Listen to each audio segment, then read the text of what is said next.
Hej og velkommen til en snak om Bali. Mit navn er John Lau Jensen. Jeg skal den næste times tid prøve at give jer en masse gode idéer til, hvad I kan lave på Bali og de omkringliggende øer Gili og Lombok. Jeg sidder til dagligt i produktionen og prøver at holde styr på, hvilket indhold vi har på vores ture. Jeg prøver at finde ud af, hvad hoteller vi skal tilbyde jer. Og det får jeg selvfølgelig hjælp til af alle mine kollegaer, der alle sammen er berejste, men også tilbagemeldinger fra vores rejsende, som er ude og kommer med gode idéer, når de vender tilbage. Bali er jo en sjov størrelse. Det er jo noget, der har været på programmet i mange år. Det er jo ikke en ny destination som sådan, men alligevel så møder vi rigtig mange, som ikke har et kendskab til Bali. Og hvorfor er det egentlig så, at man skal vælge at tage hertil? Jamen der er forskellige årsager. Naturen er vanvittigt flot på Bali, og det samme gælder for Lombok. Der er frodigt, der er grønt over det hele, blandt andet på grund af, at der i løbet af året kommer lidt vand, hist og pist. Det kan ikke rigtig undgås, når man er nede omkring det her tropiske område, og man har nogle store vulkaner, der kan holde lidt på skyerne. Så der er frodigt over det hele, og det giver mulighed for aktiviteter i naturen, vandreture, rafting, cykelture osv., men selvfølgelig også for at komme ud og snorkle og dykke, hvis man mere til det at se på, hvad der ligger under havets overflade. Balineserne er et aktivt folk. De dyrker deres religion synligt og mærkbart. Man kan se det flere steder, når man tager rundt i landskaberne, så ser man små templer ude i rismarkerne. Man støder på templerne inde i byerne, men også inde i folks egne haver. Og hver dag, der går de frem og tilbage med små offergaver til templerne. Så I vil opleve det. Der vil også tit være optog i gaderne. Der vil være mange helligdage, hvor det bliver fejret. Så både den hinduistiske tradition, som er den største på Bali, men også den muslimske og den kristne, jamen alt finder vej på Bali. Så er der selvfølgelig strande. Vi har med øer at gøre, og de er omgivet af vand. Dermed ikke sagt, at der er strand hele vejen rundt. Nogle steder der er det simpelthen klipper og vulkansiderne, der løber direkte ud i vandet. Men de steder, hvor vi har strand, har vi flere forskellige typer strand. Nogle er med sand, nogle er med sådan mere mørk sand, mere grus, og nogle er med sten. Og de har alle sammen deres forskellige fordele, og det skal jeg sådan ligesom prøve at komme ind på lidt senere her i min forestilling. Gastronomiske oplevelser er der også mange af på Bali. Havde jeg nu holdt det her foredrag for 30-35 år siden, hvor jeg var på Bali første gang, så havde det været hurtigt overstået, fordi så havde jeg sagt, så skulle man bare have stegt ris og kylling, altså nasi goreng, eller også så fik man fisk og stegt ris.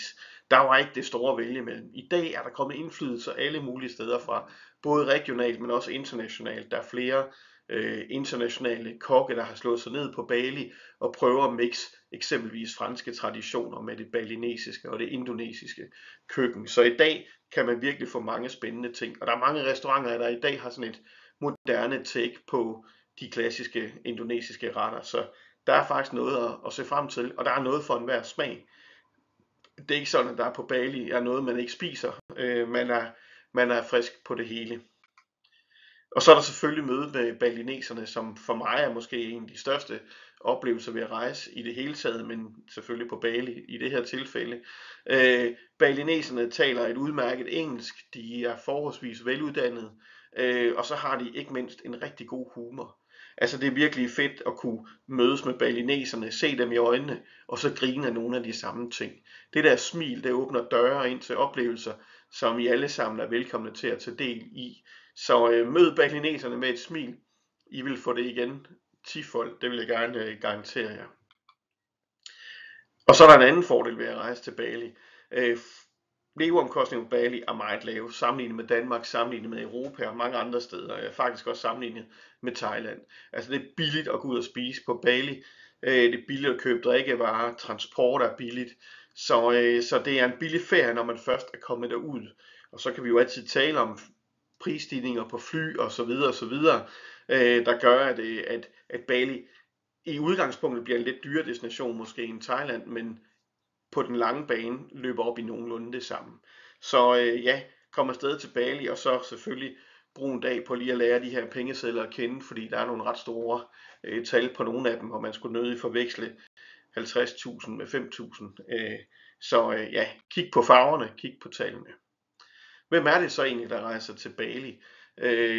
Det får vi tit et spørgsmål om. Vi er et par, der skal afsted, eller vi er en familie, der skal afsted. Er det noget for os? Og der kan jeg bare sige ja. Altså, Bali er ideelt for par. Par, der trænger til at komme ud og slappe af.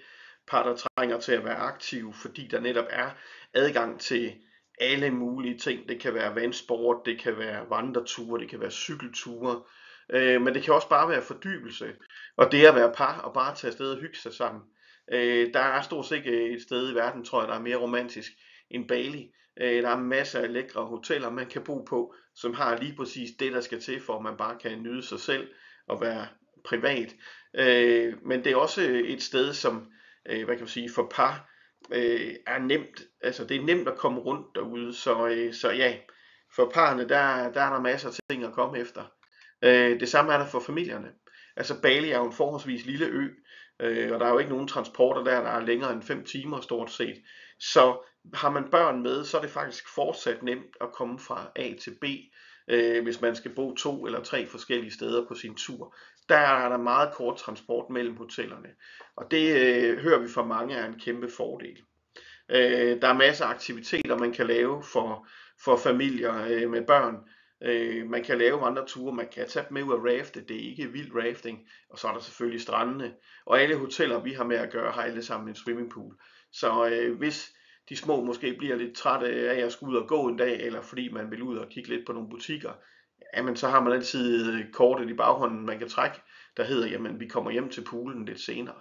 Så ja, for familier er det et virkelig godt sted, men også for flere generationer. Altså jeg har selv været et sted, hvor vi har været 3 generationer på ferie, og det giver også en masse muligheder, fordi der er sådan set noget for alle på Bali. Man kan sige, når vi laver ture til Bali, hvad er så egentlig inkluderet? Ja, men altså man har selvfølgelig transport, og det gælder jo i første omgang flyene til Bali.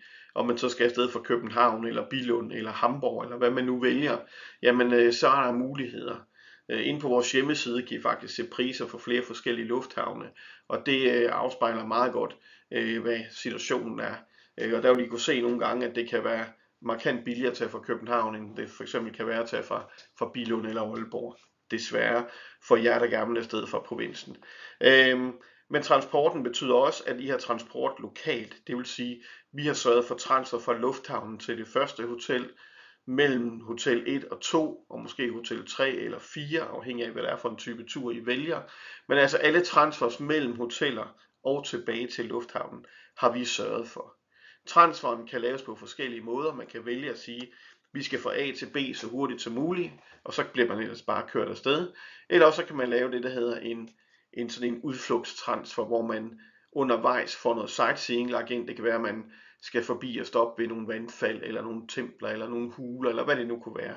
Og så bruger man sin transportdag på at få lagt nogle oplevelser ind, som man måske alligevel skulle bruge tid på, når man nu er fremme på destinationen. Udover at have transporten med, så har I selvfølgelig også alle overnatninger med. Det siger sig selv. Vores overnatninger er altid med morgenmad. Vi har nogle enkelte steder, hvor I bor, hvor der vil være hele pension inkluderet. Simpelthen fordi man bor lidt væk fra alt, hvad der hedder restauranter. Man bor ude i naturen, om man vil, og der giver det god mening, at man spiser på stedet, man bor. Samtidig så har I også nogle af vores hoteller, hvor I har mulighed for at tilvælge for eksempel all inclusive, og det skal jeg nok vende tilbage til på et af de hoteller, som jeg vil anbefale, at man gør det. Så der er lidt forskellige muligheder i forhold til det. Udover de her ting, som er, hvad kan man sige, overnatninger, morgenmad, transporter, jamen så kan man sige, indholdet på jeres tur, det er I selv herover, det bestemmer I selv. Vi vil meget gerne hjælpe jer. Vi har et stort kendskab til Bali, og giver jer gerne nogle gode råd til, hvad I kan se undervejs. Og det er jo blandt andet også noget, det her foredrag skal bruges til. Giv jer noget inspiration. Har I brug for hjælp til noget af det? Har I brug for at få lagt nogle udflugter ind, eller nogle dykkerture, eller noget andet? Så sig til, fordi det kan vi selvfølgelig hjælpe jer med. Et par praktiske ting omkring Bali, når vi nu ligesom har fundet ud af, at det kunne vi måske godt tænke os. Ja, man skal have visa, når man skal til Bali, men det er meget enkelt, fordi man kan få visa ved ankomst. Det foregår i 2 omgange, og det vil sige i 2 køer. Først så stiller man sig op for at betale for sit visa i den ene kø, og så går man over til den anden kø, hvor man så får stemplet sit visa i sit pas. Det er rimelig nemt, det foregår stille og roligt, men det er klart, at man skal lige have lidt tålmodighed, fordi mange gange så lander flyene samtidig i Bali, og så, ja, så kan der godt stå 2 eller 3 fly, som skal igennem den her proces. Men I kommer ud på den anden side, I kan være helt rolige, og så står en repræsentant for vores agent derude og venter på jer og kører til det første hotel. Her fra marts måned er der også blevet introduceret en ny turistskat. Der er ikke nogen vej udenom. I skal selv betale den, og det betyder, at I skal downloade den her app, som hedder Love Bali. Og den er nem at finde. Den kan I finde i App Store, hvor I ellers køber apps. Og den er hurtig at downloade. Derinde, der bliver I så bedt om at betale for den her skat, som er 150.000 rupees. Og nu skal I ikke falde ned af stolen. Det er ikke, fordi det er voldsomt meget. Så det, ja, det er man nødt til at gøre, desværre. Og I skal have den her kvittering inden for appen, som I kan vise derude, når I kommer. Jeg har hørt om nogen, der har glemt det, fordi det lige startet op, og de har fået lov til at betale lokalt. Men meningen er, at det vil de gå væk fra. Man skal have det her på plads inden. Så husk at gå ind på det her Love Bali, hent appen og få betalt de her 150.000 indonesiske rupees. Det er en 75 kroner i omegnen af det. Så det er ikke fordi det er voldsomt meget. Men det er en skat, som går til at bevare deres kulturarv, sørge for, at der bliver ryddet op, sørge for, at naturen får bedre vilkår, end den har haft tidligere på Bali. Og samtidig så giver det faktisk også en mulighed for, via den her app, at gå ind og få noget viden omkring Bali, få inspiration til forskellige steder, I kan besøge. Så den har faktisk også sådan en praktisk betydning, altså virker lidt som sådan en turistinformation. Men husk den er ret vigtig. Vi sender naturligvis også et link ud til jer, når I køber en rejse hos os omkring den her nye skat, fordi det er noget, man skal forholde sig til og have ordnet på forhånd. Men altså visum, det får I ved ankomst. Hvis vi skal tage og starte med at se lidt på, hvad vi kan lave derude, og væk med alt det praktiske, så kan Sanur være et godt udgangspunkt. Sanur er ligesom stedet, hvor alt turisme på Bali det startede i sin tid, så hvorfor ikke også starte her? Det er et veludviklet område, det er populært blandt turister, der er mange hoteller, mange restauranter, butikker, der er klubber, man kan gå på, hvis man er til det, der er stille og rolige caféer og kaffebar, hvis man er til det, og så er der selvfølgelig noget strand. Derudover så ligger Sanur super godt for udflugter. Det gælder både på den sydlige del af Bali, men også over til de omkringliggende øer, som f.eks. Nusa Penida og Nusa Lembongan, som jeg vil komme ind på lidt senere. I Sanur, jamen der er som sagt virkelig mange hoteller at vælge med. Vi har sådan ligesom forelsket os i det, der hedder Cigar Village, som er et 4-stjernet hotel, som vi mener har det, der skal til, for at I bliver glade, når I er ude at rejse. Det er en god base at have. Værelserne er sådan moderne balinesisk eller indonesisk, om man vil. Det vil sige, at man har sådan nogle af de her klassiske træmøbler, som man ser mange steder på Bali, med kombineret med tryk fra sådan mere farverige tekstiler. Så man prøver ligesom hele tiden at bevare og holde fast i noget af det traditionelle, men kombinerer det gerne med noget nutidigt, og det kan jeg egentlig godt lide. Standardværelserne her har en stor dobbeltseng, det har en lille terrasse eller balkon, om man vil, og så selvfølgelig også eget toilet og bad, det siger sig selv. Man kan også vælge, hvis man nu rejser i en større familie, og tage en af deres familievillaer, så har man sådan en 2-etages villa her, hvor man har 2 soveværelser, man kan fordele sig på. Men altså, jeg synes Cigar Village fungerer godt, både til børnefamilier og til voksne, fordi det er et sted, hvor man kan sige, der hvor man bor, er fordelt ud over en kæmpemæssig have. Og her, jeg mener vitterligt, en kæmpe have. Den er meget, meget imponerende, og i dag vil det være umuligt at købe sådan en grund på Bali ud til vandet med en kæmpe have. Det kan man simpelthen ikke længere. Så stedet her, det har noget særligt. Og man har ikke plastret det hele til med store bygninger. Det hele er holdt i en lav stil. Så ja, det er rigtig fedt. Man får faktisk noget ud af haven. Der er 3 forskellige swimmingpools. Der er selvfølgelig spa, der er bar, der er restaurant. Der er også et område for børnene, som de lige har fået lavet et lille klatrestativ til. Det minder om noget, vi har set herhjemme, da jeg gik i børnehave i gamle dage. I dag er det jo stort set forbudt at lave sådan en legeplads her. Men der er dog trods alt sand, man falder ned i, hvis det skulle gå galt. Og mens børnene så er over på legepladsen eller i børneklubben, jamen så kan man jo passende lige snuppe en tur i poolen. eller sidde ved den poolbar, der er lige ved siden af børneklubben, så man lige kan holde øje med de små, hvis det er. Det synes jeg er et rigtig dejligt sted. Og så ligger Cigar Village i umiddelbar nærhed af en masse af restauranter. Og hvad der er kendetegnende for Bali, og også Giliøerne, er, at man langs med stranden, altså stranden på Bali er offentlig.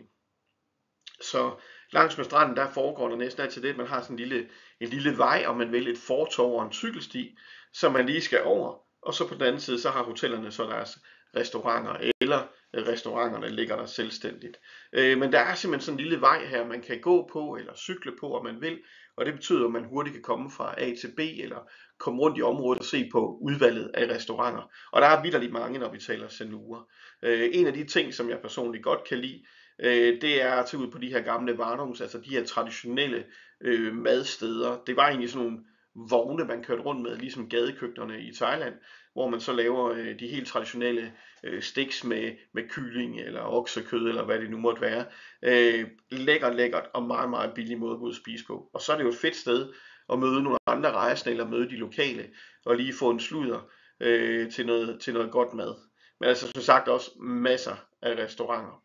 Et alternativ til Cigar Village, hvis man er, mere til at bo i villa, og det har været et tema for os, blandt andet også det min sidste rundtur på Bali gik ud på. Jeg var rundt og se en masse hoteller, og det var primært villaer det hele, fordi vi ligesom tænker, Bali og villaer, det hænger godt sammen. Altså når man taler Bali, og man har en forestilling om Bali, så vil mange sige, vi skal ud og bo i sådan vores egen lille bungalow, og så sidde og kigge ud over rismarkerne. Og det giver jeg fuldstændig ret i. Det er også en vigtig del af turen. Så The Pavilions i Sanur kunne godt være et sted, man startede ud med det. Villaerne ligger bag en mur, så man har ligesom sit eget private område, og det minder i virkeligheden om en balinesisk landsby, sådan helt traditionelt, fordi der er også mure omkring haverne, hvor man så kan sidde inde med det lille havetempel, og sådan er det også her. Så der er fuldt privatliv her. Man kan godt gå rundt i underbukser om morgenen, uden at naboen står og kigger ind over hækken. Men det er rummelige villaer fra omkring 100-120 kvadratmeter, lækkert stueområde, lækker haveområde og terrasse og fine værelser med en rigtig god stil, synes jeg. Hvis man gerne lige vil lidt ekstra her, jamen, så kan man selvfølgelig også vælge en poolvilla. Og som I kan se, så er der ligesom sådan et aflukket haveområde, hvor villaen ligger, og det er bare fedt. Altså det her med at bo her, jeg har boet her tidligere, hvor man hopper bare lige ud af sengen om morgenen og så ud i poolen, og lige får et skyld der, det er virkelig, virkelig fedt. Selvfølgelig er der også restauranter og så videre på The Pavilions, og det hele her ligger også inde i en hyggelig have, så der er bare en god stemning, og der er meget roligt, i forhold til området her. Inden for væggene her, inde i haven, der er ikke ret meget larm, der kommer ind. Og så er der måske nogen, der siger, jamen, hvor er stranden? Jamen stranden den ligger altså ikke lige her. Man kører ned, de har en aftale med en beach club, man kan enten cykle derned på et par minutter, eller man kan gå derned.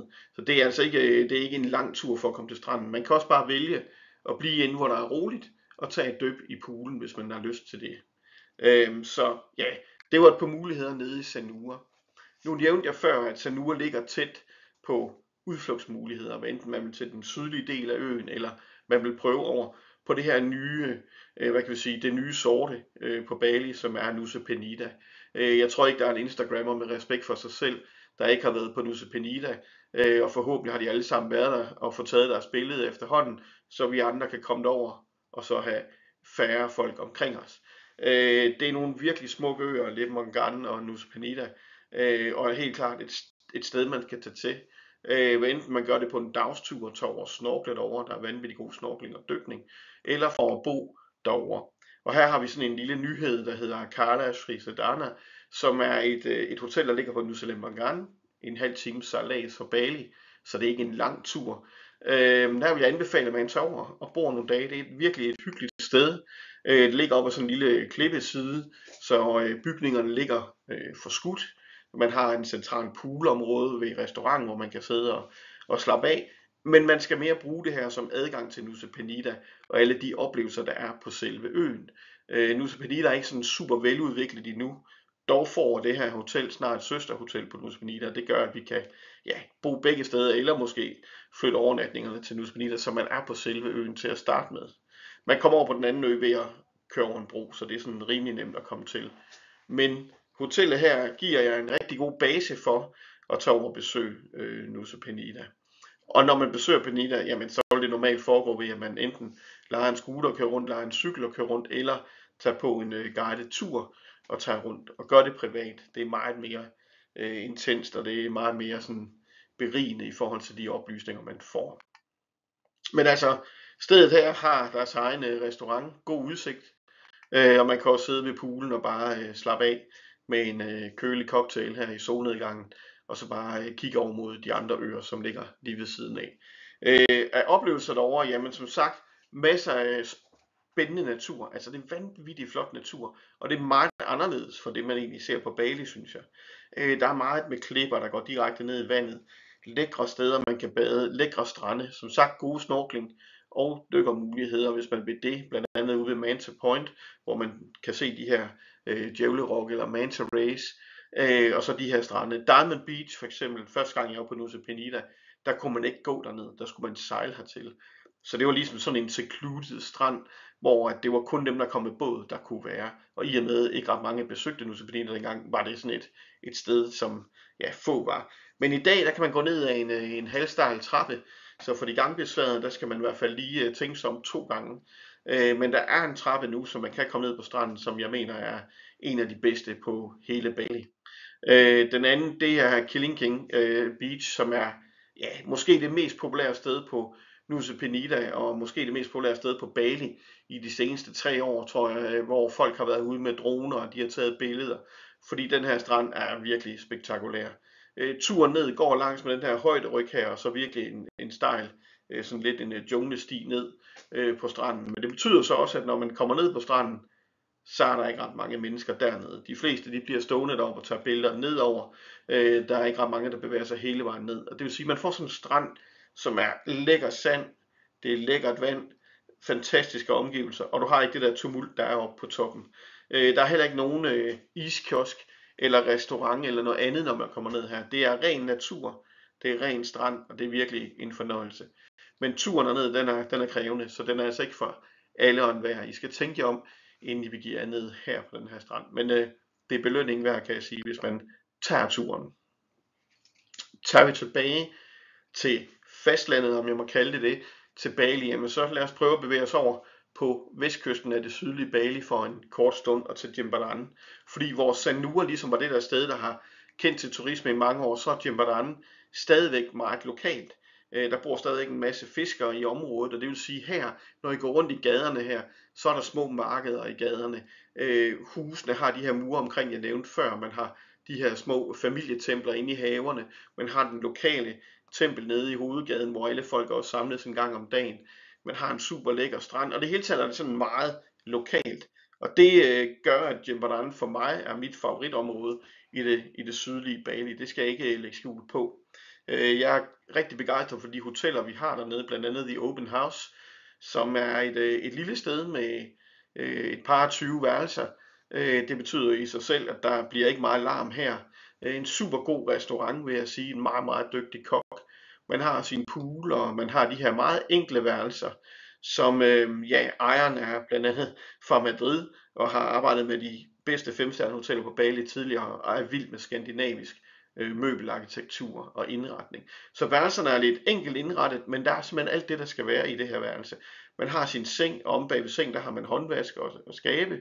Man har safety box, man har bad, og man har altså bruseniche, man har toilet. Og så har man en virkelig lækker og stor altan med god plads, møbleret naturligvis, og bor man i underetagen, så er det en terrasse, man har dernede. Men altså, man har et poolområde, hvor man kan slappe af, man har et lille yogaområde, og yoga, lad mig sige det med det samme. Tag og prøv det, hvis I ikke har prøvet det før. De fleste hoteller på Bali har sådan en gratis yoga-team om morgenen, hvor man kan blive introduceret til yoga, og det lyder måske lidt vildt for nogle af jer. Men jeg har prøvet det, og jeg er absolut ikke blandt de 4 mest fleksible mennesker i Danmark. Men det var skide hårdt, men det var også super sjovt. Så faktisk betød det, at fordi jeg lige prøvede det et par gange her, så på de andre hoteller, jeg boede på Bali, der tog jeg også lige en time ind imellem der om morgenen, bare lige for at være med. Det er faktisk en meget god måde at komme i gang på. Stedet Open House ligger 150 meter fra sandstranden, som også kendetegner Jimbaran. Så ja, I bor ikke lige på stranden, men 150 meter, derover kommer de fleste. Ja, se frem til det. Alternativet til The Open House er Balkis Heritage Hotel, som er perfekt til par, synes jeg. Man må gerne have børn med på Balkis, men i mine øjne er det et voksen hotel. Det er en fransk mand og hans marokkanske kone, som har det her sted. Hun er indretningsarkitekt, og det ser man tydeligt. Man ser blandt andet de her 3 mindre poolområder, de har, hvor man har de her sådan nærmest klassiske marokkanske fliser i poolområderne, som er grønne og blå og i alle nuancer. Det er virkelig, virkelig flot. Der er også masser af sådan interiører, gamle antikviteter og sådan noget på stedet her ved Balkis. Og stilen er sådan lidt bohemagtig, sådan lidt shaggy chic, tror jeg, der er nogen, der har kaldt det. Jeg synes det er et virkelig, virkelig stemningsfuldt sted at bo. Det er et hotel, som har en virkelig god restaurant på hotellet. Det ligger også inde i sådan en stor have, hvor man vitterligt kan høre fuglene, når man går rundt der. Det er virkelig bare et smukt hotel og totalt gennemført i stilen. Fra hotellet, jamen der er der ikke mere end et kvarters gang ned til vandet, og man kan også tage en lille shuttle service derned, så tager det kun et par minutter. Så det er værd at se. Balkis ejer også en af de bedste restauranter i Jimbaran-området. Den ligger 400 meter ned ad gaden. Så hvis man ikke vil spise i restaurant på hotellet, så besøg den restaurant. Og for de af jer, der ikke skal bo i Jimbaran, så er det faktisk en tur værd, om man bor i Sanur, og kører ned til Jimbaran for at spise på den restaurant. Det er en kæmpe oplevelse, virkelig god madkvalitet, og bare lækkert. Men som jeg sagde, er Jimbaran jo det her sådan mere naturlige sted. Man har sit lokale marked ude i gaderne om morgenen. Man har det største fiskemarked på Bali, som man kan gå ned og se, når man går ned på stranden. På stranden kommer fiskerne jo ind med deres både der om morgenen, og så er det ellers bare med hen og se, hvad der har været i nattens fang, fordi noget af det bliver det, I kommer til at spise senere på dagen. Men det er jo de her traditionelle outrigger-både, som de tager ud og fisker med, og det ser jo måske lidt vildt ud, men det fungerer super, super godt. Jeg har været ude og sejle med outrigger nogle gange, og det har fungeret fint. Om aftenen, så ligger der en række restauranter langs med stranden. De rykker deres borde ud, så man kan sidde ude i sandet med sand mellem de bare tager, få sig en kold øl og nyde solnedgangen selvfølgelig, sammen med en masse andre mennesker. Det her det er et af de bedste steder på Bali for seafood. Mange vil sige, det er det bedste sted. Det er tæt lige ved siden af fiskemarkedet. Det er fiskere, der bor her. De har tradition for at spise meget seafood, og de er virkelig gode. Og her får man alt, hvad enten det er rejer, eller blæksprutter, eller fisk, eller hummer, eller hvad det nu er, man går efter. Så kommer det hele frisk fra grillen, og det er til en meget, meget rimelig pris. Og her kan man jo så sidde og nyde solnedgangen, for I skal tænke på, i Jimbaran er I på vestkysten af Bali. Det vil sige, I har solnedgangen om aftenen, og det er fantastisk. Men altså, det er en god strand, synes jeg faktisk, i Jimbaran. Sådan en af de bedre, når vi taler den sydlige del af Bali. Stranden bliver måske kun bedre på den sydlige del et sted, og det er over i Nusa Dua. Nusa Dua er sådan et sjovt område faktisk, fordi det er et område, som er beregnet til turister, så det er et meget roligt område. Der ligger stort set kun hoteller her, men meget roligt og meget stilfuldt. Det er virkelig gode hoteller, der er i det her område her. Og så er der måske nogen, der tænker, jamen hvad nu hvis jeg gerne vil ud om aftenen og have noget at spise og sådan noget? Jamen så er det 10 minutter i en taxa. Så er man alle de her steder, vi lige har talt om. Så det går hurtigt, hvis man vil ud i gaderne og bare gå på lokal restaurant. Ellers så kan man jo spise på restauranterne i området her, på hotellerne, som er virkelig gode. Jeg synes, at Nusa Dua er super godt til familier, men også rigtig godt til par, som måske bare ligesom tænker, jeg vil gerne slutte af på stranden, jeg vil gerne have en lækker strand, jeg vil også gerne have et lækkert hotel, jeg skal ikke spekulere på noget, og så kunne det her godt være stedet, man skulle tage hen, fordi tingene her fungerer. Vi har valgt Melia Bali i Nusa Dua. Jeg har været rundt og se mange forskellige hoteller dernede, men jeg synes, det her hotel er ligesom det, der kommer tættest på den atmosfære, vi gerne vil have på vores hoteller. Det er et større hotel, ja, men det er stadigvæk ikke et højt byggeri. Værelserne er fordelt i 3 bygninger, hvor det er en god indretning. Man har et stort centralt poolområde midt i en enorm have. Man har sin egen strand foran hotellet. Og rundt omkring på hotellet er der sådan ligesom små områder, hvor folk sidder og snakker stille og roligt. Jeg har besøgt mange hoteller hernede, hvor man, når man kommer over i børneafsnittet, så er man jo nærmest høreskadet, når man kommer ud. Og ikke noget galt med det, det er bare fordi, de hygger sig, de der unger der. Men her på Melia er det som om, at man kan være voksne og børn kombineret, uden at der er ret meget larm. Og jeg tror, det har noget at gøre med, at man ligesom er fordelt ud i den her have her. Man sidder og snakker stille og roligt. Der er 5 forskellige restauranter på hotellet. Virkelig gode restauranter, vil jeg sige. Der er kaffebar, der er snacksteder, der er steder, du kan få is. Altså, der er det hele. Og her har de naturligvis også all inclusive. Og der vil jeg nok sige, at hvis man nu har været rundt med især med børn som børnefamilie, man har været rundt og set forskellige steder, måske været i Ubud og kombineret det med Nusa Dua, så kunne det godt være et sted, man kunne vælge at tage den der all inclusive, fordi det betyder faktisk, at man har mad 24 timer i døgnet og drikkevarer naturligvis. Man har adgang til en masse ting på hotellet af faciliteter. Der er sågar en udflugt inkluderet også i den her all inclusive. Og det vil sige, at I skal ikke spekulere på noget. I kan bare sende børnene op efter is. I kan selv gå på restaurant og spise sushi den ene dag, hvis I vil det, og gå ned og spise en stor bøf den anden dag. Så her kan den der all inclusive faktisk godt give rigtig god mening. Fordi man måske bare siger, at vi skal bare være på det her hotel. Det har så mange lækre faciliteter.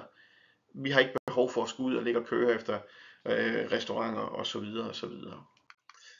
Værelserne som sagt her også sådan meget traditionel balinesisk stil igen, når vi taler hotel. Altså de her mørke træmøbler og også nogle gange trægulve kombineret med nogle klassiske tekstiler. Indgangsrummet her, det har garden view, altså udsigt ud til haven. Der er god plads, synes jeg. Det er en god stil. Men rejser I for eksempel som familie, nu har jeg lige stået og fortalt om, hvor fantastisk det også er til familier, jamen så kan man vælge at få de her familiesuiter, hvor man har 2 soveområder, hvis man vil det. Så kan man have børnene til at sove nede i underetagen, og så kan man som forældre sove på overetagen, hvis man vil det. Der er naturligvis 2 badeværelser, et på hver etage her, sådan at man ikke skal stå og vente på, at alle andre bliver færdige, når man skal på toilet eller i bad. Så det er bare et hotel, der kan noget. Og så har man en ekstra lille ting for de af jer, som tænker, det der med børn, det lyder vildt. Kan vi få et sted, hvor vi måske kan slappe lidt af? Jamen det kan man, hvis man vælger The Level. Det er ikke sådan, at børn er forbudt i The Level, men man har mulighed for, for eksempel med den morgenmad, der er inkluderet i opholdet, at sidde i et afsnit, hvor der ikke må være familier. Poolen, der skal man være stille og rolig, som I kan se her. Man har et afsnit nede på stranden, som er beregnet til The Level medlemmer. Man får adgang til forskellige fordele. Man har fx sit eget check-in, man har sådan en afternoon tea, man har lidt cocktails inden aftensmaden, og lidt snacks sådan i løbet af dagen. Så man har lidt muligheder for at bo på The Level. Det er ikke sådan, at værelserne er anderledes, fordi man bor på The Level. Man bor bare i et bestemt afsnit af hotellet. Men bor man på et standardværelse, jamen så er det med det samme indhold som på et almindeligt standardværelse. Så det her er en lille opgradering for dem, der måske ikke vil gå hele vejen og tage all inclusive. Men det er et valg at tage.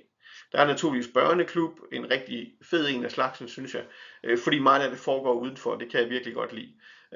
Indimellem kører de sådan en lille film om aftenen, så der er ro på. Og det kan jo også være rigtig fint, i stedet for at man hele tiden sidder med sin egen skærm. Der er naturligvis et spa-afsnit, hvor man kan gå over lige og løfte forkælelsen en lille smule.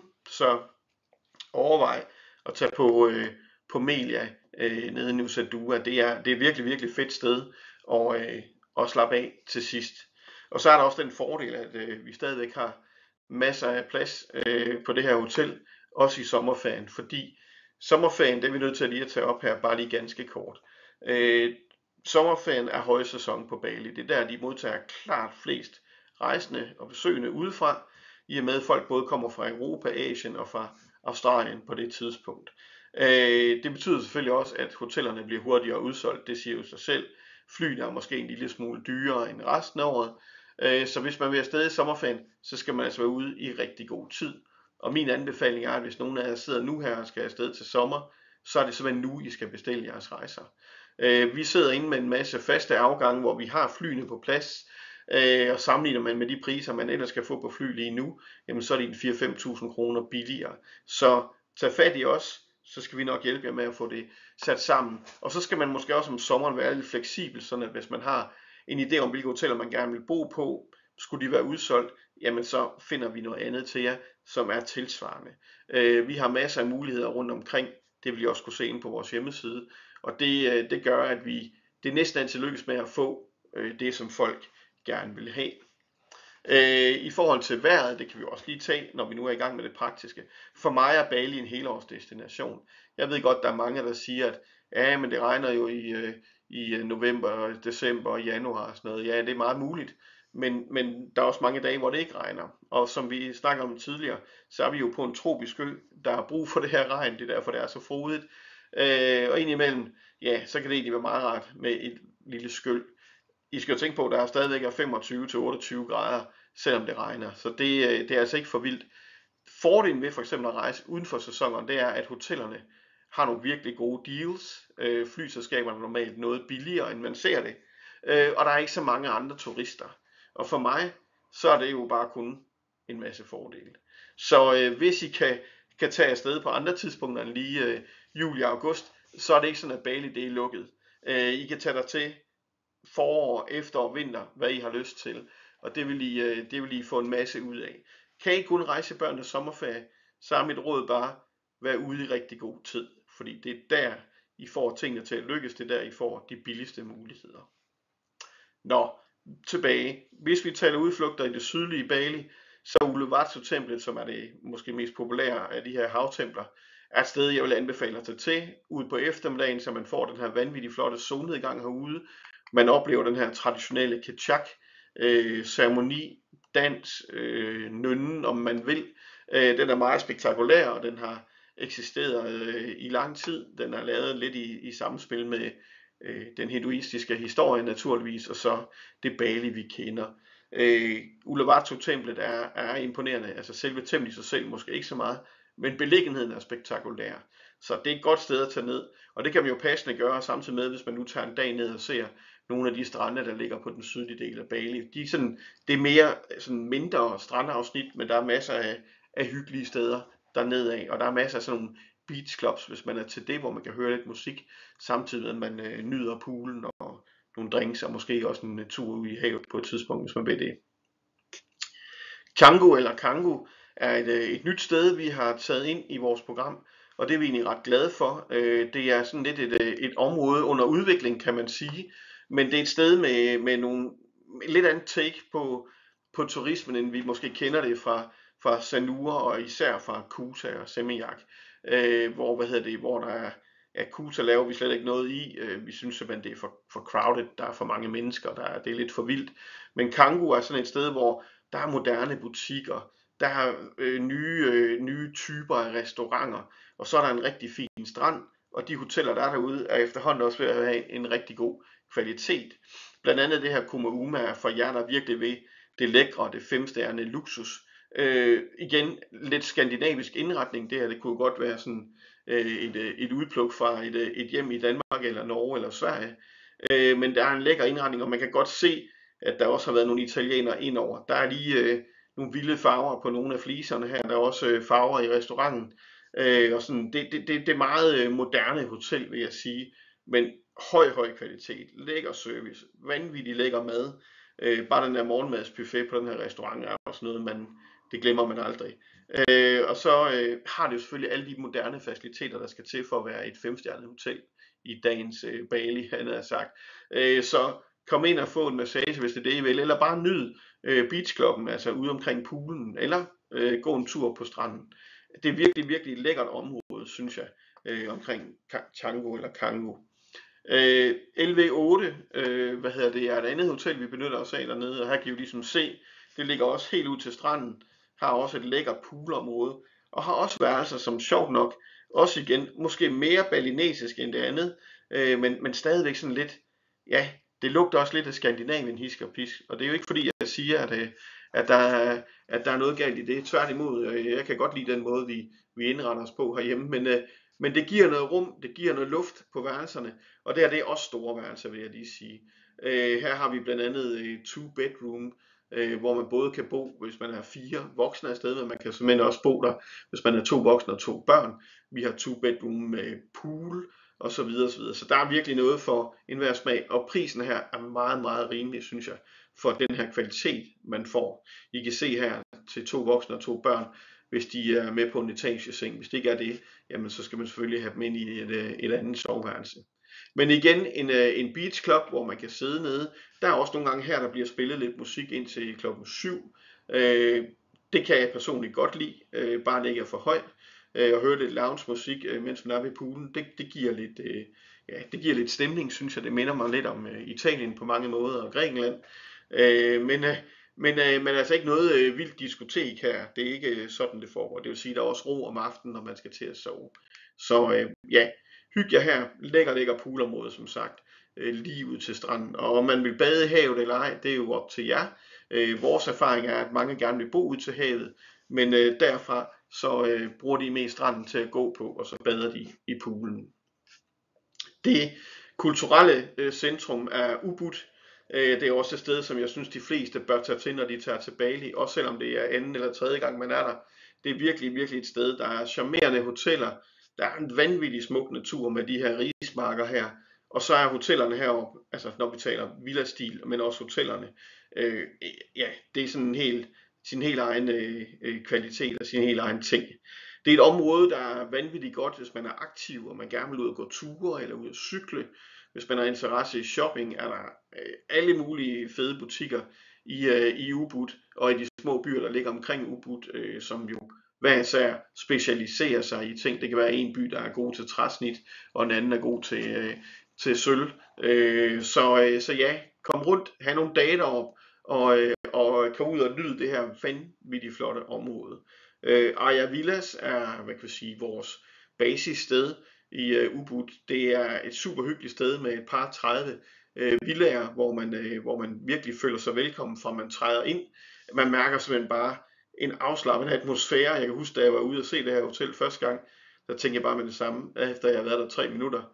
Det her sted, det skal vi helt sikkert bruge. Altså, jeg var allerede nede i gear, og kunne bare se, at ja, det var enkelt, men det var virkelig stemningsfuldt. Og det synes jeg er fedt at få med. Personalet super imødekommende.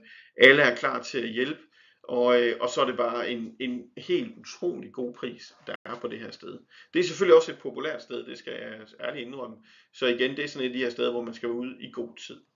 Men der er noget for enhver stil her, altså enten man er et par eller man er en familie af sted, så kan I være inde i de her villaer her. Enkelt indrettet, som sagt, nogle med udsigt ud til rismarkerne, andre med udsigt til haven. Fælles for dem alle sammen er, at man har den her lille veranda eller patio, hvor man kan sidde og slappe af, skulle der komme en byge, eller bliver solen for skarp. Så det er bare et herligt sted. God restaurant, swimmingpool og så videre. Og så ligger det jo lidt uden for Ubud by, altså lidt uden for centrum. Der er en shuttle tur ind til byen et par gange om dagen, og ellers så kan man tage en taxa. Få den der app, der hedder Grab, så kan I bestille det der, så det er rimelig billigt. Det tager et lille kvarter at køre ind til byen, men man bor altså bare super godt.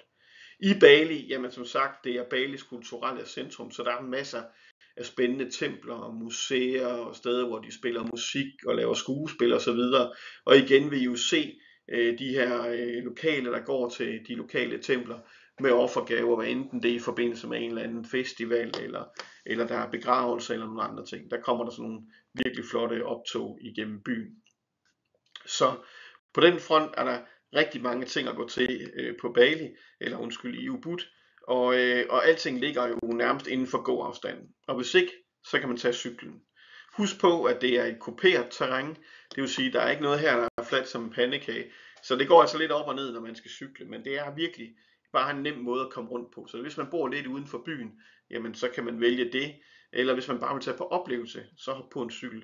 Men kig jer for, når I kører, fordi at, der kan stadigvæk godt være biler, der kommer med rimelig god fart. Og ellers så er det noget med at komme ud og være i naturen. Altså mindfulness, det er det er et buzzword i Ubud. Altså folk tænker i yoga, folk tænker i meditation, folk tænker i kost. Så det her, det er stedet, hvis man vil tage hul på den del af det. Det kan også være, at man vil være lidt mere aktiv og sige, jamen jeg kan ikke sidde stille så længe, at jeg kan komme til at meditere, men jeg kan da tage ud og gå en tur, og det fungerer lige så godt. I sæsonen, så kan man også komme ud, hvis der har været lidt vand, så er der vand i floderne, og lave noget rafting. Det er ikke sådan noget vild rafting, så her kan I sagtens have børnene med, synes jeg, hvis de er en 7-8 år og derover. Rafting er en fin måde at se Ubud på, fordi man ser det fra sådan en lidt anden vinkel. Man er jo nede i højde med floden, i stedet for at være oppe på en bjergside, som hotellet her.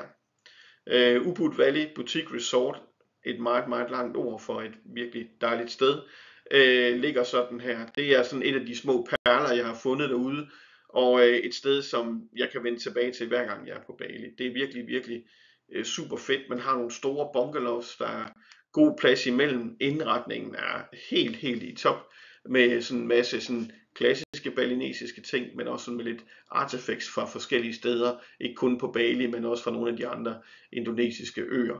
Man har en lækker veranda, hvor man kan sidde og slappe af, som sagt, i skyggen, få en kop kaffe, eller få en kølig øl, eller en kølig cocktail. Alt kan lade sig gøre her. Men også bare et sted, hvor man kan sidde og læse en bog, og slappe lidt af, og fordøje nogle af alle de der oplevelser, man helt sikkert får, når man er i Ubud. Og så synes jeg også, det indimellem er vigtigt, at man måske lige tager en break. Altså husk, man er på ferie. Man behøver måske ikke at skulle ud og vandre hver dag, man er i Ubud. Så mit råd til folk, der tager til Ubud, er altid at have en dag eller to, hvor man egentlig bare kan slappe af og nyde hotellet. Det ligger jo i nogle vilde omgivelser.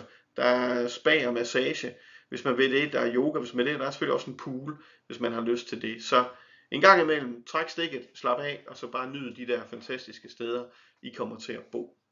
Er I en større familie eller flere voksne, der rejser sammen, så har de også nogle enkelte af de her 2-bedroom poolvillaer, hvor man får 2 soveværelser, har rigtig god plads og har sin egen lille pool ude på terrassen, hvor man kan ligge og kigge ind i skoven og ned i dalen her, hvor der er en flod nede i bunden selvfølgelig. Og ellers er der jo også en offentlig infinity pool for alle andre, der ikke har deres egen pool, men det lever man med. Det er virkelig, virkelig et lækkert sted. Restauranten kan man jo heller ikke klage over, den ligger også fantastisk. Super lækkert mad her. Igen sådan nye versioner af klassisk indonesisk mad, men selvfølgelig også med nogle enkelte vestlige tiltag. Så I kan godt få en bøf her, hvis I har lyst til det. Men ja, i gode omgivelser. Og så er der også en anden fordel, når man bor på Ubud Valley Boutique Resort, det er, at man har cykelleje med i prisen, når man bor der. Så fordi jeg er gammel ud og opleve det hele lidt fra 2 hjul, så skal I bare lige gå op og sige det i reservationen, så er der cykler klar til jer alle sammen. Nogle af de ting, man også kan bruge tid på, når man er i Ubud, fordi det er jo ikke bare det at være ude og vandre, der er også det mere sådan finkulturelle. Der er masser af danseforestillinger, næsten hver aften. Der er skyggespil, altså sådan nogle skuespil med sådan nogle figurer. Det er de virkelig dygtige til. Men det her med de her danseforestillinger med hvad kan man sige, rødder i Ramakien, altså den her hinduistiske skabelsesberetning, er virkelig fin. Der er selvfølgelig the good and the bad and the ugly. Der er monstre, der er tyveknægte, der er ulykkelig kærlighed og lykkelig kærlighed, og det hele ender jo normalt godt. Men det er super, super sjovt. De lokale skriger og griner indimellem. Og det er noget, jeg synes, man skal opleve, når man er i Ubud. Og det er her, I finder klart de bedste og dygtigste performers af de her ting. Så har man også de lokale orkester, altså det traditionelle gamelan-orkester, som er sådan en form for xylofon, og det kan larme helt crazy meget. Men det passer på en eller anden måde meget godt til det der skuespil der. Så ja, prøv det. Skolerne for de her, jamen de ligger selvfølgelig også i Ubud. Det er klart, at når man har de bedste kunstnere, så skal man også have de bedste skoler. Så I vil se rigtig mange af sådan nogle unge mennesker her, der render rundt, og som en del af deres undervisning også har musik, eller sang, eller dans. Man kan selvfølgelig også bare lige trække stikket og finde sig sin egen lille café, eller kaffebar, eller restaurant. Der er masser af valgmuligheder, når man er i Ubud, og det synes jeg er noget af det, der gør det virkelig fedt. Altså det der med at bo måske i Ubud, og så have god tid, men også ligesom at gå på opdagelse i byen. Hvad kan byen? Fordi byen kan mange ting, som andre steder på Bali slet ikke kan. Blandt andet er udvalget af sådan kunsthåndværk og spændende butikker at gå på udkig i. Det er uovertruffen. Der er ikke andre steder på Bali, der kommer i nærheden af Ubud. Så for de af jer, der lige mangler noget hjem til lejligheden, eller til huset, eller gaver til familier osv., så er Ubud helt sikkert stedet. Og det er jo alt fra kunsthåndværk til maleri, skulptur, sølvarbejde osv. Det hele findes i Ubud. Og inde centralt, hvis man er til det, jamen, så ligger Monkey Forest også. Det er sådan en skov, der er kendt for at have sådan 3 gamle templer, som er beboet som en stor makakfamilie. Så her kan man virkelig komme tæt på aberne. Og aberne kommer også gerne tæt på jer. Så det der med lige at tage noget mad med ind, eller tage en prinsenrolle med, fordi man skal have nogle kiks til ungerne, lad være med det. De her aber, de er meget nærgående. Så undgå det ved at slæbe mad med ind. Bare kom ind med helt normalt, og så bare hygge jer med dem. De er virkelig, virkelig underholdende. Det er et sjovt sted, den her skov her, at være. For de af jer, som ikke kan få nok af det her med de hytter her, vil jeg lige tage et ekstra sted med en her og vise jer, der hedder Blue Karma de Jiva. Det er et fransk par, der har det her sted. Og det bruges ofte af folk, der gerne ligesom vil lidt længere væk. Altså det ligger også uden for byen det her, i meget, meget rolige omgivelser. Og er et super lækkert sted, hvor der er meget fokus på det, man spiser. Det hele er sådan lokalt produceret. Man prøver, at det er økologisk. Der er nye måder at lave det naturligt på. Jeg har blandt andet fået lilla yoghurt heroppe. Det var fuldstændig vildt. Det smagte virkelig godt. Men det er bare et sted med en rigtig god stemning. Selvfølgelig har de deres eget yogahus og alle de her ting, men i det hele taget bare, som jeg sagde før, hvis man har brug for et sted, hvor man 1 eller 2 dage under opholdet i Ubud har lyst til bare at slappe af, jamen så er Blue Karma de Jiva absolut et rigtig godt valg. Restauranten, og I ser her, er jo enkelt indrettet, men det har alligevel bare sådan en afslappet stemning.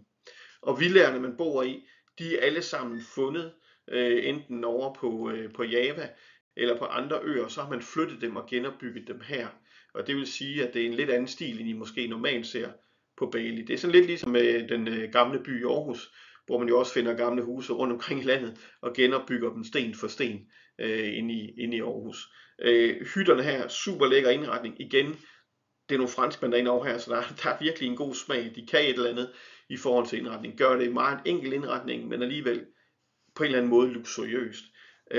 Det er jo, jeg havde sagt, barefods luksus det her. Der er jo ikke nogen strand, man går på, så det kan jeg ikke sige, men vi derhen af. Det er virkelig nogle super dejlige omgivelser, og et rigtig fint sted at være i nogle dage. Stedet her har også deres egen guider, man kan bruge, hvis man vil ud på vandreture i området. Og som sagt, ja, yoga, mindfulness, den rigtige kost, den der yoga-introduktion, den vil jeg lige nævne igen. Tag og prøv det. Det er godt for jer, og det kan være, at det kan inspirere jer til at komme i gang med noget yoga herhjemme også. Det skal jeg ikke kunne sige. Noget nyt, som jeg lige vil have med, og så skal vi ikke snakke mere om Ubud som sådan, det er det, der hedder Ubud Village Hotel. Ubud Village Hotel er lille søsteren, om vi vil det, og så har vi store søsteren, det der hedder Ubud Village Resort. Men Ubud Village Hotel er en god base for jer, der gerne vil bo inde ved byen. Det her hotel, det ligger ret tæt ved Monkey Forest, og det vil sige i gåafstand til det gamle royale palads, til markedspladsen inde i Ubud. Så hvis man tænker, vi vil egentlig hellere være tættere på, der hvor der sker noget, og så når vi skal se området, det gør vi i dagstimer, når vi er på tur. Men det der med at kunne gå rundt til restauranter og alle de her ting, jamen der er Ubud Village jo et godt valg. De har 2 swimmingpools, de har igen den her klassiske indretning, havde jeg sagt, mørke møbler, og så de her tekstiler. Men igen, det skaber en god stemning. Det er lækker stil, der er rent og pænt. Det er et 4-stjernet hotel, lækre restauranter. Ja, der er ikke noget her, der ikke kører for dem. Allerede når man kommer ind på det hotel, kan man godt mærke, at her er der styr på tingene. Og selvom det er et hotel, så får man den der fornemmelse af, at man er på Bali, man er i Ubud. Det er nogle afslappende omgivelser, og ja, der er bare ro på. Der er ikke nogen, der skal nå noget, så det er bare super fedt.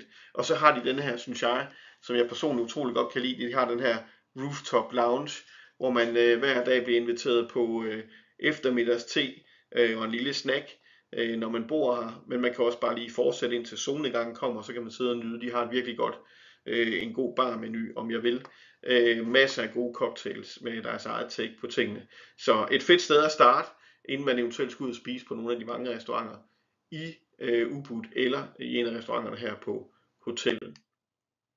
Og så er der selvfølgelig spa-afsnit. Det har alle hotellerne efterhånden, hvor man lige kan løfte forkælelsen et lille stykke. Hvis man vil ud og have de der naturoplevelser, man tænker, det der med at bo i en hytte ude i naturen, det giver rigtig god mening, så kunne Bali Eco-Stay også være en mulighed, altså væk fra Ubud. Vi er ikke længere i Ubud, vi kommer op mod det der Kemotuk. Og herop, jamen der har vi fundet det her lille sted. De har en 10-11 hytter. Fokus er økologi, det vil sige alt hvad man spiser er økologisk. Man har sine egne rismarker, man har sine egne grøntsager, og man prøver også at få økologisk kød og så videre. Og det er virkelig et sted, som er fedt at være. Jeg synes, hvis man er en familie for eksempel, så er det her virkelig et godt sted. Fordi der er ikke nogen pool, og der er ikke sådan lige noget internet nede i hytten dernede. Til gengæld så er der masser af natur, og en masse ting er inkluderet her. Altså her er der for eksempel vandreture eller cykelture, altså udflugter. Der er noget massage med i prisen osv. osv. Og så er der hele pension. Så mens man bor her, der giver det ikke mening at gå ud og spise. Der er simpelthen for langt ud til det nærmeste sted. Så her er det hele med i prisen. Og det gælder både udflugterne, og det gælder overnatningerne. Man køber bare sin egen drikkevarer. Der er en virkelig god historie omkring det her sted. Altså det er en australier, der har det, der hedder John. Og han har så arbejdet sammen med en masse lokale. Så alle de her folk, vi kommer til at møde på det her sted, de er lokale fra området. Det mad, I spiser, jamen det er mad, som deres mødre og bedsteforældre har lavet tidligere, med en lille drejning selvfølgelig. Det er blevet lidt mere moderne, men det er udgangspunkt i de traditionelle opskrifter. Og så er det sådan et sted, hvor man kommer for at slappe af, når man har været på dagens ture, eller man simpelthen vælger at tage det til bare for at chill, for at se det lige ud, trække stikket, så er det her et godt sted. Hytterne er jo sådan rimelig, hvad kan man sige, rustikke.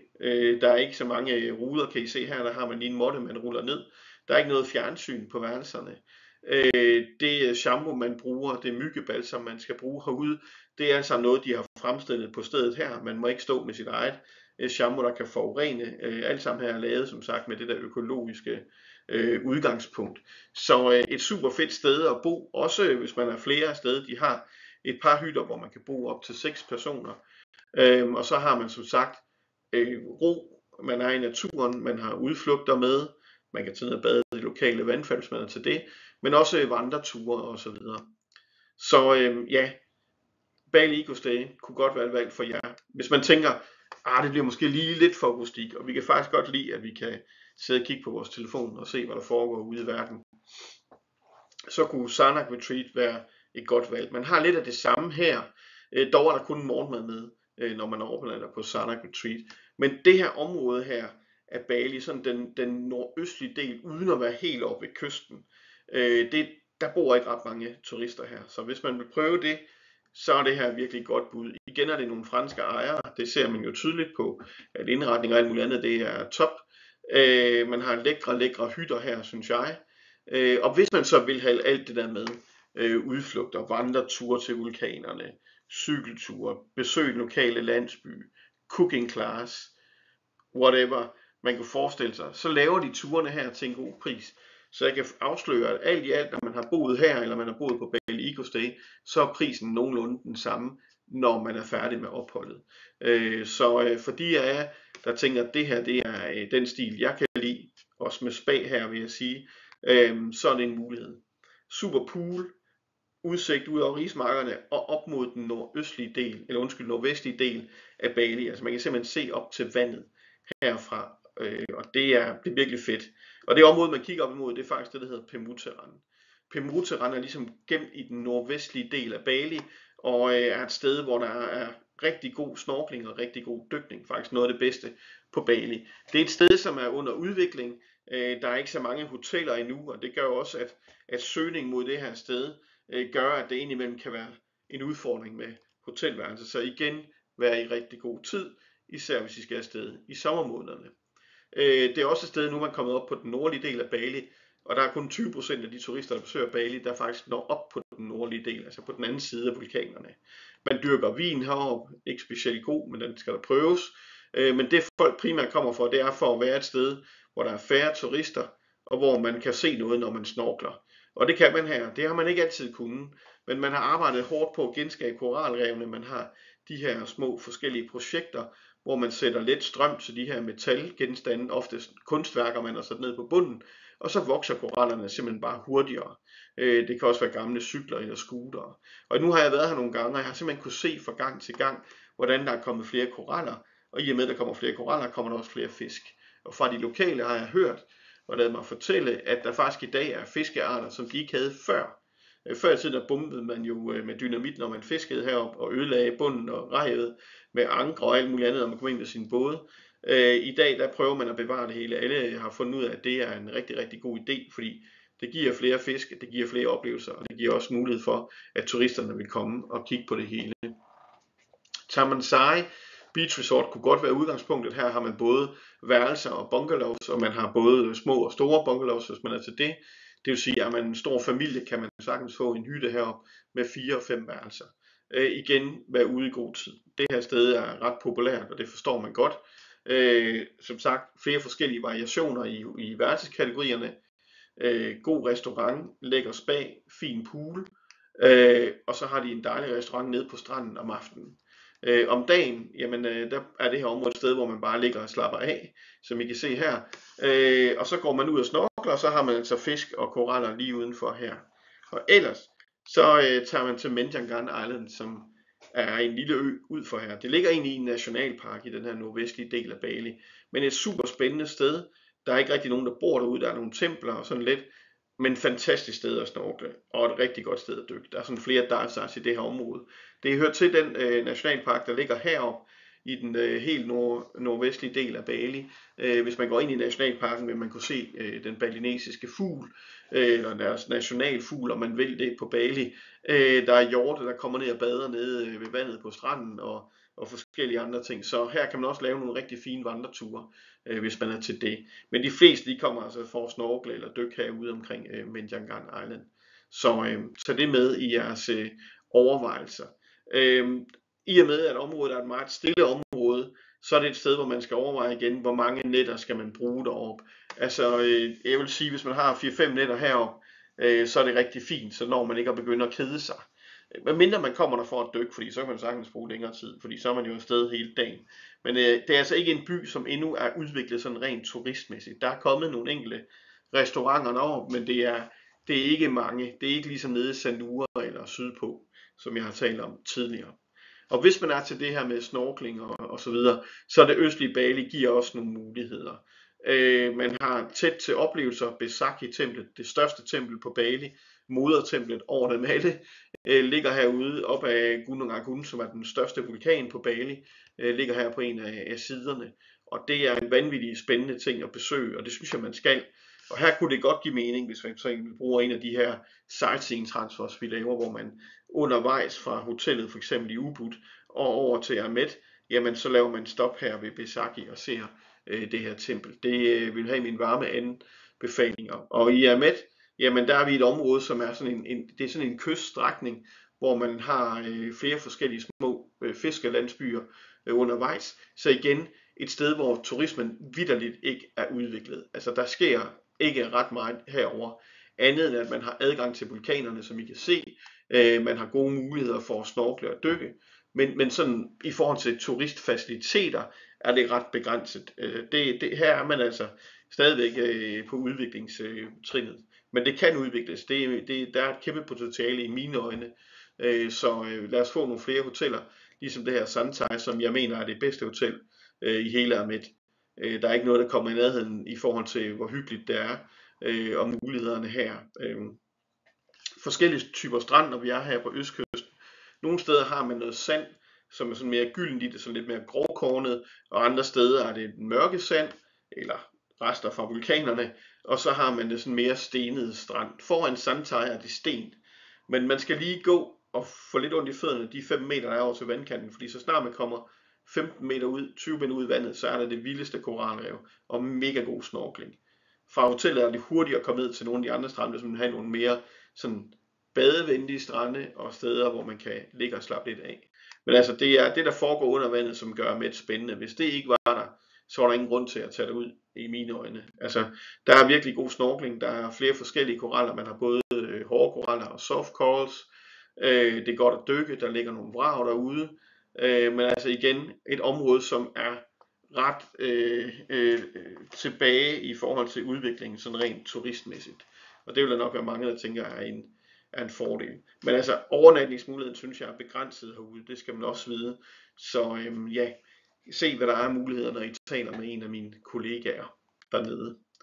Hvis vi skal prøve at bevæge os lidt væk fra Bali, og det skal vi jo på et eller andet tidspunkt, så er Giliøerne et rigtig godt bud. Det er sådan en 2-3 timers sejltur fra Bali, og så kommer man over til nogle bitte små øer, der ligger ud fra Lombok. Altså Lombok er den store ø, I kan se her. Giliøerne er 3 små øer, ser sådan her ud, der ligger ud for Lombok og hører egentlig til Lombok. Man har Gili Trawangan, man har Gili Meno og man har Gili Air. Det er de 3 øer, man har her, og de kan hver især noget. Den nemme måde, når man er på øerne og kommer rundt mellem øerne på, det er selvfølgelig at sejle. Det siger sig selv. Der er ikke nogen bro imellem øerne, man er nødt til at sejle. Lad være med at svømme, der er virkelig hård strøm imellem øerne her.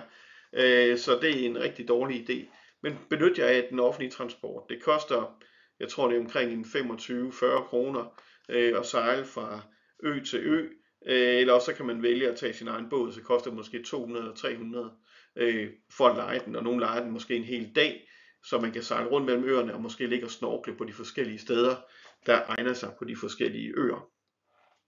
Gili Air Lagoon, hvis vi skal tage udgangspunkt i det, på Gili Air, som øen hedder, er et stille og roligt hotel, der er kendt for den her runde swimmingpool.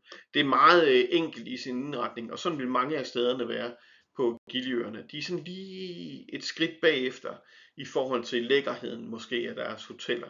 Jeg synes, vi har gjort, hvad vi kunne for at finde nogle spændende steder, og også nogle nye steder indimellem.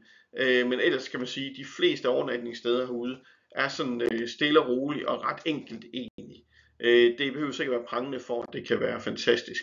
Og det synes jeg, at nogle af de her steder er.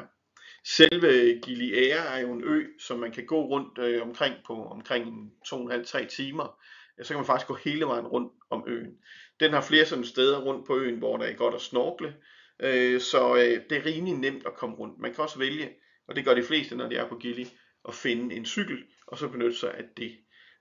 Gili Air er en kombination af de 2 andre øer, hvor man har Gili Meno, hvor det er meget stille, så har man Gili T, hvor der sker lidt mere, og så har man så Gili Air her, som er ligesom en kombination. Her er der nogle steder, man kan tage ud og høre musik om aftenen. Der er også restauranter inde i byen og lidt butikker og sådan noget, men ellers så er det faktisk meget roligt. Gili Meno til gengæld er det sted, hvor jeg synes, der er mest ro på. Der er stadigvæk selvfølgelig lidt restauranter og sådan noget der, men der er ikke noget høj musik. Til gengæld er det den ø, hvor jeg synes, man har det bedste snorkling. Og husk nu på, det betyder ikke, at man nødvendigvis skal bo på øen, fordi det tager 10 minutter at sejle fra den ene ø til den anden, eller 5 minutter. Så man kan altså hurtigt, selvom man bor på Gili A eller Gili T, kan man hurtigt komme herover og snorkle. Men hvis man gerne vil have en ø, hvor der er stille og roligt, man gerne vil bo et sted, hvor det er adult only, så kunne det her Seri Resort på Gili Meno være et rigtig godt bud.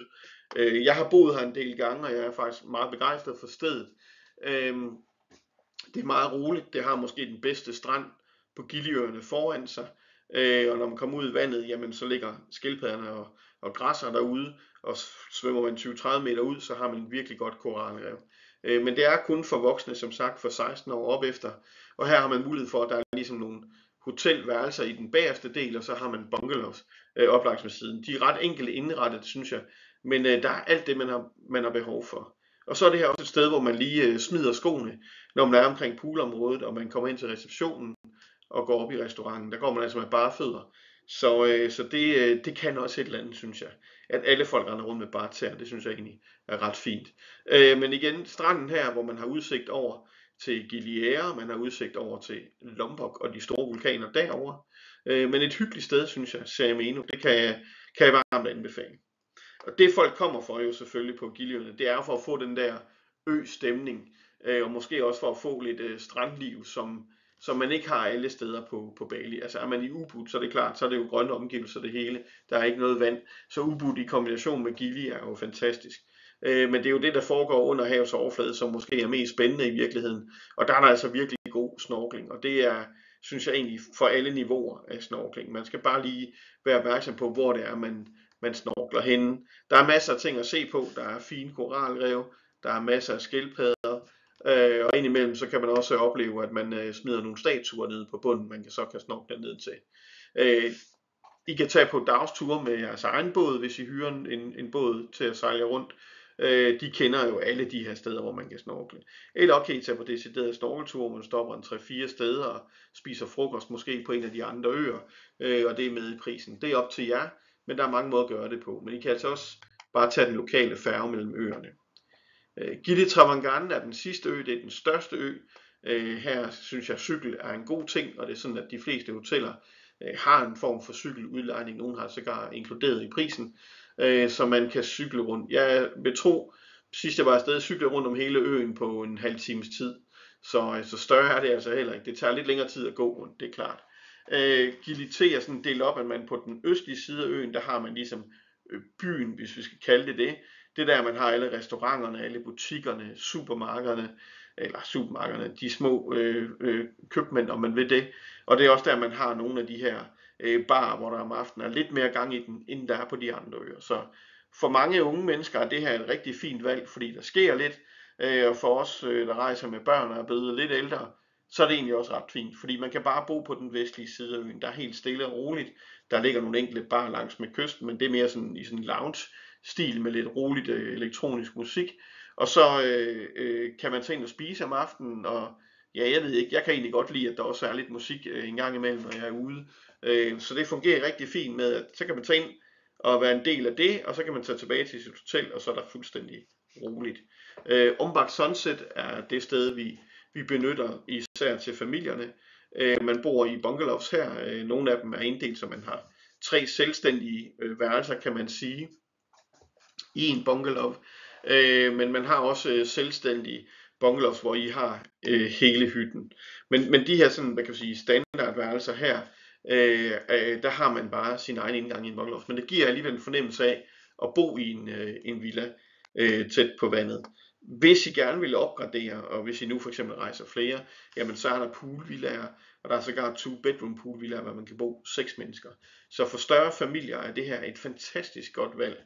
Altså dels har I jo hotellets egen store poolområde, som er virkelig lækkert, og I har strandene rundt omkring på øen, men så har I også lige et sted, hvor ungerne de kan hygge sig, når I kommer tilbage fra stranden, eller fra cykelturen, eller fra snorkelturen, eller hvad I nu har lavet. Og der synes jeg, at Villa Ombak er et virkelig godt, eller Ombak Sunset er et virkelig godt sted.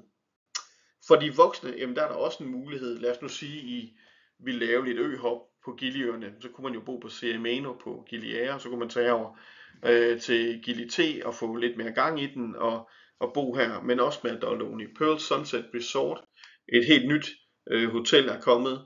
Det ligger også sådan på den rolige del af øen og er altså kun for voksne. Lækker pool, lækkert spa-område, værelserne er meget moderne, som I kan se. Man er ikke bange for farver her, og der er bare, det er bare en fed stil. Og så kan de et eller andet med bambus over på Giliøerne og på Bali i det hele taget. Så restauranten er virkelig, virkelig imponerende. Altså især den her tagdækken her, det er voldsomt. Men ellers som sagt på Gili T og Gili Air og Gili Meno, jamen altså, man er jo på ferie, man skal slappe af, man skal hygge sig. Og det gør man jo især om eftermiddagen, når man har været ude på alle sine ture, man er blevet lidt træt, fordi man er ude og snorkle hele dagen. Find jer et sted, find jer en hyggelig restaurant, måske nede på en af strandene, og sidde og høre lidt musik, og så kigge på solnedgangen, hvis man sidder på en af de vestvendte kyster selvfølgelig. Man kan kigge over på de store vulkaner over på Bali i solnedgangen, og det er virkelig ret fantastisk. Nyd nogle af de stemningsfulde barer. I skal jo huske, I er jo på ferie, og som sagt, udsigten til Bali. Altså, nu ser det ud som om Bali ligger lige 4 minutter herfra. Der er altså noget længere, den her vulkan er næsten 4.000 meter høj, så det gør, at man kan se den ude i det fjerne. Giliøerne, som er den lille prik, I kan se oppe i hjørnet der, de hører til Lombok, og Lombok vil jeg også lige tage med og lige give jer et hurtigt snak. Så det egentlig ikke kun bliver Bali og Gili. Men Lombok er også en ø, der kan en masse ting. Modsat Bali, som er hinduistisk, så er man fortrinsvis muslimer på Lombok. Men der er stadig masser af templer, der ligesom deles op. Nogle er hinduistiske og så videre. Så de har deres egen stil herover. De har deres egen mad, de har deres eget sprog. Så det er sådan en helt anden oplevelse at komme til Lombok, når man er på Bali. Og så er der simpelthen næsten ikke nogen mennesker. Altså der er virkelig ikke ret mange, der finder vej til Lombok. Det lyder helt vanvittigt, fordi at det er en stor ø, der ligger lige ved siden af Bali. Men der er ikke ret mange, der finder over. Og det er lidt en skam, synes jeg. Så hvis nu det er, at I går og kigger på sådan noget her, og især hvis man også kigger på at tage afsted om sommeren, jamen så er vejret jo også fantastisk herover. Men der kommer færre turister. Så hvis der nu var for eksempel nogle steder, der var udsolgt over på Bali, så kunne Lombok være et virkelig godt alternativ. Og hvad er det, man kan på Lombok? Jamen man kan faktisk mange af de samme ting, som man kan på Bali. Man kan nyde en vanvittig flot natur. Der er rigtig fine strande. Der er naturoplevelser, hvor I kan komme ud og vandre. I kan sågar komme op på den store vulkan herovre, hvis man vil det. Store vandfald. Der er det hele. Og det hele ligger i nærheden af, hvor vi har valgt at lægge vores hoteller, nemlig oppe i Mangsit i den nordvestlige del af Lombok. Der findes andre steder på Lombok, hvor man kan bo, men vi skal også være færdige i dag her med det her foredrag, så det tager vi en anden gang. Men altså, masser af gode oplevelser. Også at komme ud og møde de lokale, hvad enten det er på fiskemarkedet, eller det er ude at se på grøntsager og frugt. Men igen, meget anderledes. En helt anden stemning end på Bali. Meget mere roligt. Meget mere afslappet. Men stadigvæk, som sagt, fantastisk natur. Maden er også anderledes på Lombok. Valgmulighederne på Lombok er lidt mindre end på Bali. Så ja, 2 øer, der ligger ved siden af hinanden, men med 2 vidt forskellige stemninger, 2 forskellige køkkener, forskellige sprog, men begge steder med masser af muligheder for udflugter og oplevelser, hvad enten det er templerne, som sagt, eller man vil ud og vandre. Og man bliver ikke snydt for rismarker, når man tager til Lombok. Det er altså ikke kun noget, der findes på Bali. Det har man altså også herovre til overflod. Så hvis man gerne vil have de der views ud over markerne, så er det også en mulighed. De hoteller, man kan sige, vi har valgt på Lombok, ligger alle sammen ud til vandet og ud til stranden. Og alle sammen steder, hvor I har et godt udgangspunkt for de her udflugter. Det kan være op til Senodo, som er en lille landsby, som er et udgangspunkt for mange vandreture til vandfald og til nogle store udkigspunkter. Og her kan man jo gå på udkig i de her lokale tekstiler, hvis man vil det. Og man kan også tage på Radhijani, den store vulkan. Det vil normalt være sådan en tur, man skal bruge et par dage på. Altså man går op, overnatter, går til toppen og går ned igen. Men det er virkelig en tur, jeg kan anbefale. Husk på, det er en aktiv vulkan, så man kan jo være udsat for, at der er lidt gang i den heroppe, så turen må aflyses. Men altså hvis der er, man har mod på en virkelig spændende og smuk vandretur, så er en tur til toppen af vulkanen her, det er virkelig noget, jeg kan anbefale. Det er en enestående tur, ligesom nogen måske må synes, at tage til toppen af Afrika på Kilimanjaro er fantastisk, så er det her lidt tilsvarende. Man kan sådan sidde heroppe, og så kan man se vulkanerne på Bali ude i det fjerne. Hvis der havde været helt klar her, vi kunne se ud til Giliøerne og hele vejen rundt på Lombok. Det er en virkelig, virkelig, virkelig flot tur, som jeg kan anbefale for dem, der har kræfter til det. Bare lige for at give jer et eksempel på, hvordan man kunne bo, så har vi igen en rigtig fin hotelstil, som måske, sådan hotellerne her minder måske faktisk noget mere om det, man ser i Thailand, altså i stilen, men stadigvæk med de her lokale traditioner. Jeppe Kludi er et 4-stjernet hotel med et par forskellige poolområder, super lækker spa, det ligger lige ud til vandet, dejlige restauranter og en fantastisk flot indretning, synes jeg også, af værelserne. Der er også her forskellige typer, hvad enten man vil bo i et værelse, eller man vil bo i en stor bungalow og have det med egen pool og det hele. Og som sagt, super hyggelig restaurant, og som egentlig viser meget godt den stemning, der er på Lombok med meget få turister. Hotellerne er markant billigere end på Bali. Altså det har egentlig alt for sig, men af en eller anden grund, så er det her bare ikke stedet. Der kommer mange mennesker, men det er jo kun 3-4 timers sejlads væk, eller en halv times flyvning fra Bali. Så hvorfor ikke overveje at inkludere nogle dage på Lombok? I får virkelig noget for pengene. I får virkelig nogle fede udflugtsmuligheder. Og så kan man jo sejle tilbage til Bali bagefter, eller flyve, hvis det er det, man vil. Eller man kan tage via Giliøerne og kombinere de 2 steder. Det kan jeg anbefale. Men det var sådan ligesom det, jeg godt ville fortælle om Bali, Gili og Lombok i den her omgang. Det blev lidt mere, end jeg havde regnet med tidsmæssigt, men vi har været grundige, håber jeg. Og så har I fået noget information, I kan bruge. Men ellers, tag fat i vores personale, tage fat i mine kære kollegaer, der kender alt til Bali. Og ellers er I velkommen til at skrive til mig. Jeg hedder som sagt John Lau Jensen, og så kan jeg prøve at hjælpe jer med at komme op med nogle idéer, hvis det er det, der er behov for. I har jo også siddet og lyttet nu her til de her foredrag, og det skal I selvfølgelig også præmieres for. Så vi har en foredragsrabat til jer på 1000 kroner per ordre, og den kan I selvfølgelig få på alle rejser, I køber fremadrettet. Det håber I vil tage imod. Og ja, der er flere foredrag i denne her uge her. Der er allerede et foredrag den 20. marts med min kollega Dorte, der fortæller om Thailand, og så skal jeg selv fortælle om Hawaii den 21. marts. Men jeg håber, at I har fået noget ud af det.